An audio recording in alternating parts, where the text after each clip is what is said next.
Kauna-unahang pagkakataon ay nagpaunlak ang dating aktres na si Catherine Luna na magsalita hinggil sa di umano'y naging anak nila noon ng ex na si Coco Martin.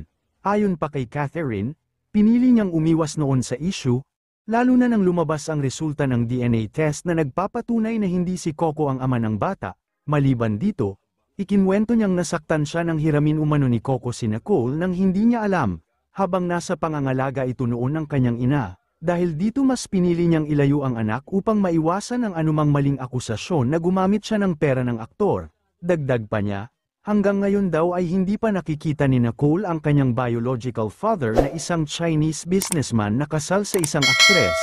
Hindi rin niya tinumbok kung sino ito para pangalagaan ang kanyang pangalan. Sa naturang panayam, humingi rin siya ng tawad kay Coco sa kanyang nagawang pagkakamali. Sa kabila ng kanyang matagumpay na showbiz career noon, nagpaliwanag din siya kung bakit hindi siya nakabalik sa limelight. Aniya, nagkasakit daw siya noon na dahilan para malimitahan ang kanyang mga galaw. Aminado rin siyang nalihis ang kanyang landas pero patuloy daw siyang kumakapit sa dasal. Nawalan din daw siya ng kumpiyansa sa sarili nang magkaroon ng diferensya ang kanyang isang mata.